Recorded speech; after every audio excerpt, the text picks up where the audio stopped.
You have probably noticed it. At the playgroup, at the park, in your family WhatsApp group, some toddlers seem to just be ahead. They talk earlier, they follow instructions better, they manage frustration without completely falling apart. And you were looking at your own toddler thinking, are we behind? Is something wrong? Why does it seem like everyone else figured something out that I did not? I'm going to tell you exactly what they figured out.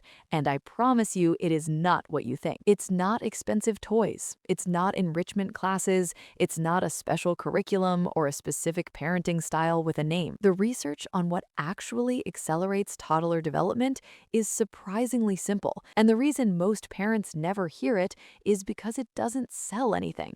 There's no product attached to it, no app to download, no class to enroll in. It's a set of daily behaviors, specific, consistent, and completely free. And once you know them, you'll start seeing them everywhere in the families whose toddlers seem to just be ahead, and you'll understand exactly why. Let me walk you through the 5 that research consistently shows make the biggest difference. The first secret: Japanese parents talk to their toddlers differently than most Western parents. This is not about language. It's about how they structure conversation with a toddler who cannot fully respond yet. In Japan, and in many East Asian cultures, there's a practice called parallel talk, where the parent narrates not just what the child is doing, but what the child might be thinking or feeling in that moment. Instead of "good job," they say, "Oh, you're really thinking hard about where that piece goes. You tried it that way and it didn't fit. I wonder what happens if you turn it." That running commentary does 3 things simultaneously. It builds vocabulary faster than direct instruction. It teaches the toddler that their internal experience has words attached to it. And it models problem-solving language that the toddler internalizes and begins to use independently. Research from the Harvard Center on the Developing Child found that this kind of serve and return conversation, where the adult responds to the child's focus of attention and extends it verbally, produces measurable differences in language development, cognitive flexibility, and emotional regulation by age 3. Your toddler does not need you to teach them words. They need you to narrate their world.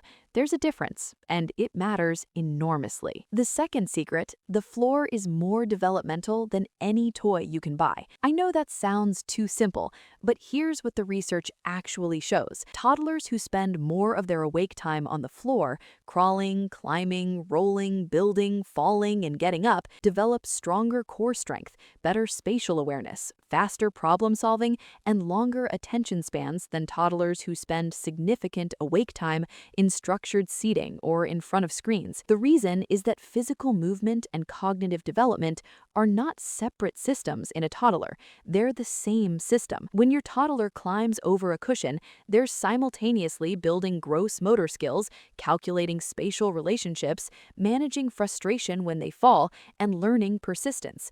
That's 4 developmental wins happening inside one ordinary Tuesday afternoon moment. Real example: a developmental therapist I read about described 2 3-year-olds she assessed in the same week. One had spent most of their first 3 years with extensive structured activities, classes, and educational screen time. One had spent most of their first 3 years on the floor of their home with simple toys, outdoor time, and a parent who narrated their play. The floor child scored measurably higher on cognitive flexibility, attention, and language. The class child scored higher on specific knowledge items like letters and numbers, but the floor child's foundation was stronger for everything that followed. The floor is your toddler's laboratory. Let them use it every single day. The third secret: boredom is not the enemy of development, it's the engine of it. Modern parenting culture has made parents terrified of their toddler being bored. Screens fill every gap, activities fill every afternoon, structured play fills every morning, and parents feel guilty when they're not actively engaging and enriching their child. But here's what the research says: children who experience regular periods of genuine unstructured time, what researchers call self-directed play, develop significantly stronger imagination, creativity, self-regulation, and problem-solving ability than children whose days are fully programmed. The reason is that when a toddler is bored and there's nothing to rescue them from that boredom, no screen, no adult swooping in with an activity, their brain is forced to generate its own engagement. And that process of generating internal engagement is literally how imagination and creativity develop. A study tracking children's creative thinking from toddlerhood through school age found that children with more unstructured time in their early years consistently outperformed their peers on creative problem-solving tasks at ages 7 and 10. The advantage compounded over time. The boredom was not wasted time, it was the investment. Put your toddler in a safe space with 3 simple objects and leave them alone. The fidgeting and complaining will last about 4 minutes. What follows is development you cannot buy. The fourth secret, how you respond to frustration shapes their brain more than almost anything else. Watch what happens in your home the next time your toddler cannot do something. The puzzle piece that won't fit, the zipper on the jacket that won't close, the block tower that keeps falling down. What happens in your body in that moment, and what do you do? Most parents move toward the problem and solve it, because watching your child struggle is genuinely uncomfortable, and because solving it is faster and stops the tears. But here's what's happening in your toddler's brain in that moment of struggle. Their prefrontal cortex, the part of the brain responsible for executive function, frustration tolerance, and persistence, is being exercised. That struggle is a workout, and every time you end the workout early by solving the problem for them, you reduce the training effect. Japanese parenting philosophy has a specific principle for this, called mimamoro, which roughly translates to watch over without interfering. The parent is present, the parent is attentive, but the parent waits. They narrate if needed, they encourage, but they don't solve.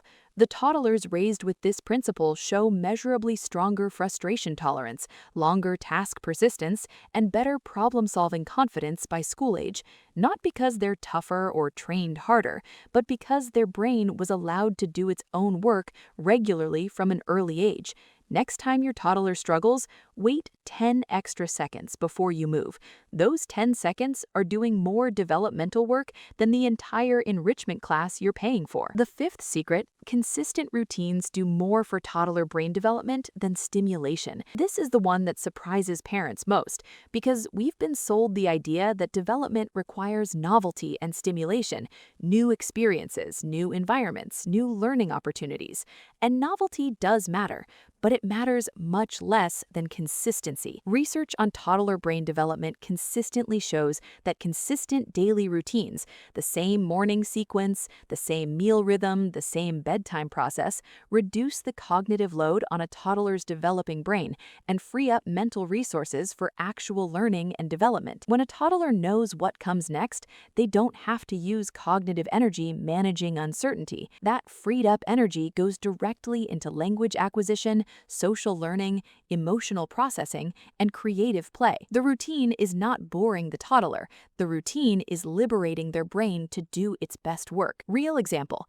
Research tracking toddlers in families with highly consistent daily routines versus families with highly variable daily routines found significant differences in language development, emotional regulation, and school readiness by age 4. The routine family's children had a measurable developmental advantage, not from doing more, but from doing the same things consistently. Your toddler does not need more stimulation. They need more predictability. Build the routine, protect it, and watch what happens. 5 secrets. None of them require money. None of them require classes. None of them require a perfect parent. Just narrate their world. Let them use the floor. Let them be bored. Let them struggle for 10 extra seconds. Build the routine and protect it. That's the whole formula. That's what the families whose toddlers seem to be ahead have figured out. And now you have it too. If this changed how you think about your toddler's development today, please share it with one parent who needs to hear it. Subscribe for more honest, research-backed guides every week. I'll see you in the next one.